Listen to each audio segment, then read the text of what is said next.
Okay, Ed, I got your radio here that you sent to me. So I didn't sell you this one, which is fine. I converted it for you. So we'll check that now. And then I'm going to do the software really quick. So pop that up here and get it set up. My computer wants to cooperate here. It's going to be the question.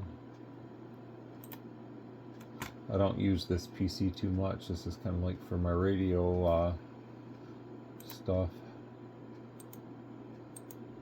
Sometimes it takes it a minute to think. So let me get back to that. I got to straighten this thing out. Something's acting stupid on Windows. Okay, so we got it sorted out here. I'm going to send the file to the radio. It's doing it right now. I'll come back when it's done, and then we'll start the setup on it really quick. Okay, sounds like you got a really good deal on how you acquired this. That's pretty cool. They're really nice radios. If I could say anything, it would be make a base station with this kind of performance. That's all we want. It would sell. I mean, there are guys that buy mobiles simply to use as base stations, so I think that a lot of people would buy a radio like this in a base format. And you don't have to make it that big. That's the thing. Like, you could make this thing Uniden Pro 810E size. I mean, it would fit, because if you put this on the front, if you imagine this face on the Pro 810E, it would fit.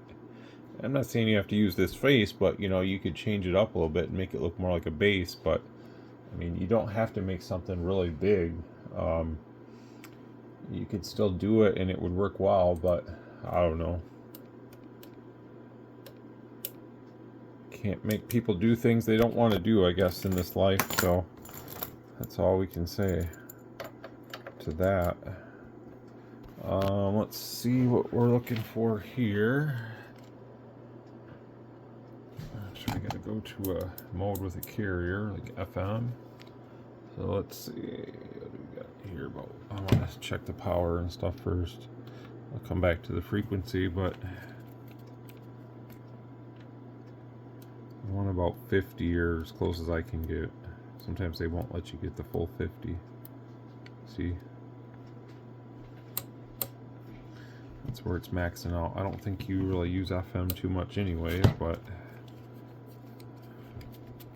and then here I want 1. There's the transmit frequency, so it's good. I don't have to worry about it. You just have to have a carrier mode to check that, so that's good. Again, the deviation on this is super easy to set. You just turn it up all the way and it's going to sound better on FM. This is not a CB radio, so the 2 kilohertz whatever doesn't apply. That's something you guys in Europe get all upset about it when, not that anybody really comments too much anymore, but you know, on your CBs and stuff over there, I think you have that limitation, and we have it here, but this is a dual band HF radio in a sense. I say that jokingly, but it kind of is, so we can do things different. And it sounds much better when it's turned up. Alright, so we'll set that about there for the high carrier. And then the low carrier. We'll set down to about 1.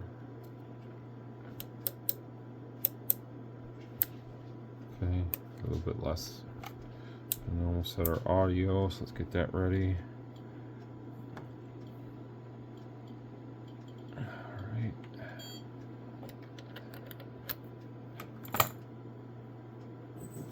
I had a little surprise there, Ed, when you opened the envelope you sent me, and hang on a second. You had an extra grant in there.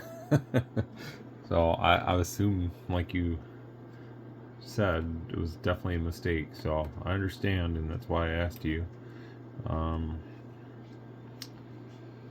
because it's just not the right thing to do. To not be honest and just let somebody know, hey, you sent me too much. So let's check the AM modulation. This is the low carrier. Okay, it's pretty low, like to be expected. That's a nice bump up. That's too much, so we'll start working it back till it looks somewhat more reasonable. Let's see, modulation analyzer, there's 97%. So I think it's still too much there though. Again, I don't think too many guys are running these radios this low of a carrier anyways. That's better there. We don't want it to pinch. See how it just pinches off? So it looks like a I can't think of what I'm trying to say, but it doesn't look good, let's just say that. That's better. So about 96% there. And obviously with voice, it's going to overshoot that anyways. With a single tone, it stays. So, but it doesn't sound distorted, it doesn't overmodulate or anything like that, which is good. These radios don't do that. Well, that's what I like. Again, there's the transmit frequency. So this is in the test setup right now. That's the frequency that it defaults to. So this is your RMS anyways from the carrier of there. So it's double with the single tone. And it's 95% right now. I'll try to get a little bit more out of it maybe. There's 98. Any more than that, it starts to get too much. So that's about 98 right there. You can see we didn't do a whole lot, but and then with PEP it's like 72 with the single tone. So the big difference on these is what I do to the sideband, and also the carrier being down lower makes it sound better on AM. This 20-25 watt stuff, it's too high, it's too hard on the finals. Got to have a good ratio. So we'll do the sideband. Actually got another one of these I got to do for, that's a new sale for a customer, and I think he's in New York also, so that's pretty cool. Alright, let's take a peek here. Heat sink's a little warm, but it's not too bad.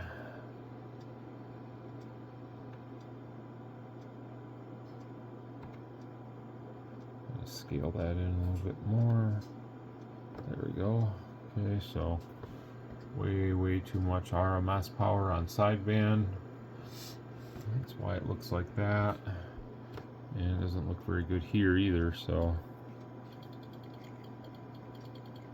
get these tones adjusted so that we can see a nice linear two-tone. That's good. It's not good there. So now we'll start adjusting and kind of watch the power meter, watch the scope as things balance out. You'll see a dramatic drop in the RMS, probably at least 50% loss, which makes no difference. Actually, it's better for the outgoing signal, but maybe not a full. Let me see where my TOI is. Yeah, so here's where we were. Somewhere like, think about like that. So it was like 13, which is really bad. Let me just check this again.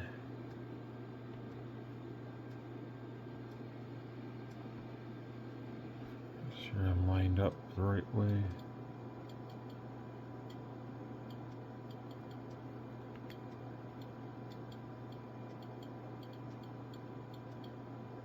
That's good. All right.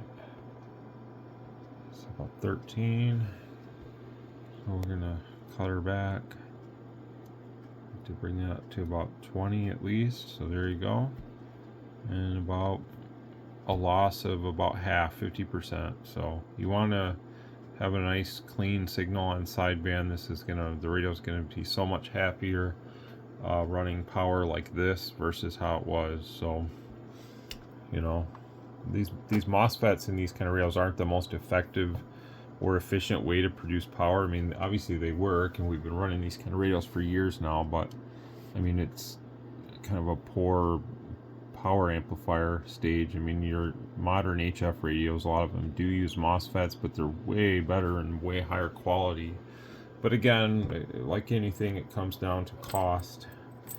If you wanted a super high quality MOSFET in these kind of radios, I think the radio's cost would go up. Now, would that mean people wouldn't buy it? I don't know. I would probably buy one if the output was a lot better, and more like where these MOSFETs heat, you can see some power fluctuation on a more rugged MOSFET. That doesn't happen. And maybe some internal cooling and stuff like that. It'd just be kind of cool to see that in this part of the hobby at some point. I don't know if it'll ever happen. I mean, the radios work fine the way they are. It's just, you know, things I'd like to see for myself as an avid radio user. But who knows what the future will bring. But I know with the cycle kind of winding down, I don't think we're going to see a lot of new stuff in the future for a while. But that's just me guessing. It's hard to say. If they brought a base out, it would revolutionize the hobby. You know, to have like performance like what this thing gives you in a base cabinet of some sort would be really cool. So, right, here's our AM. So is like always on these, when the MOSFETs heat up, the low carrier comes up and the high carrier the carriers kind of come up, but the PEP kind of drops off, is what I'm trying to say. And it happens all the time sitting here because it's pretty hot. I mean, it's not burning my hand, but it is hot. So well, let's do that first. So the little W is RMS. So there's our RMS right there. And you can see it's about double, sometimes maybe a little less, but it's about double where we were versus the carrier. And when I talk, you know, it kind of fluctuates. So, but it's pretty aggressive audio out of these, which is good. You know, that's what we like. Again, this should be the exact same wave from the one you got from me. You shouldn't notice any change really. Oh, everybody likes to see peak, so let's show that. Here's your peak out of this. 1, 2, 3, 4, 5. Check, check, check. Hello. So it's pretty close to 100. It probably will go over 100 easily once it cools off a little bit, but you know, 90, 100, 110, there's no big difference. 125, no big difference. It's just more numbers on a meter, or more movement of an analog meter like a bird or something. I got a 43P. I don't even use it these days, but it's one of those things I don't want to get rid of either. Okay, sideband, or wait, low power. Getting ahead of myself here. Okay, low power on this. Again, that's why I'm saying, like, it's very aggressive from the low carrier, although it's not as consistent from being down there, but at times you see that big spike of power. The radio probably doesn't sound bad like this, you know, but again, 1 watt carrier is too low if you're just running the radio by itself. But there are guys that for whatever reason like to run a super low carrier and just let it swing up, but I wouldn't go any less than 4 personally if you're just going to run this radio the way it is. So let's just see what that kind of gives us.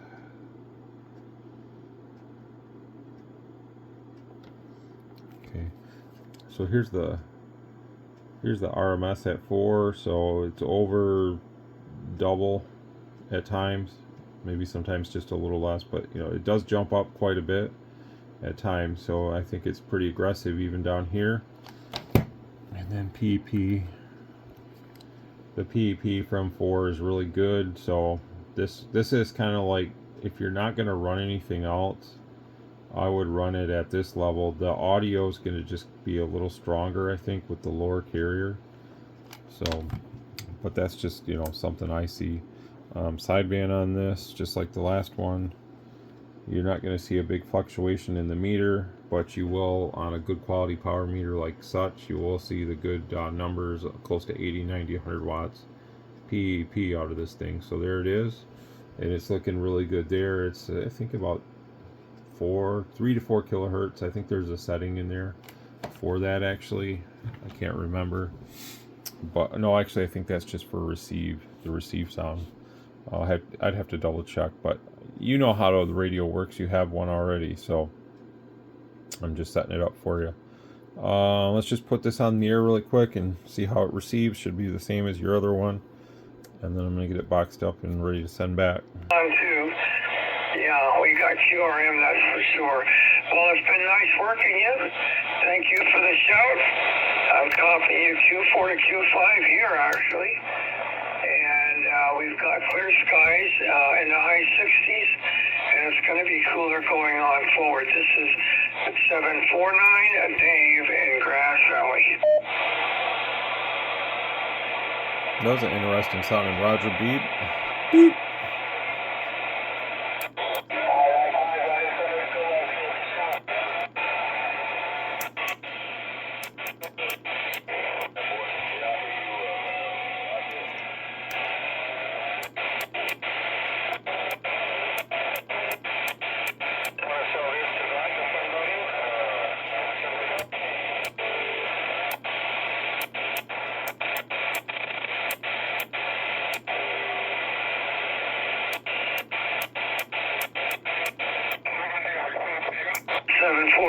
California, go ahead.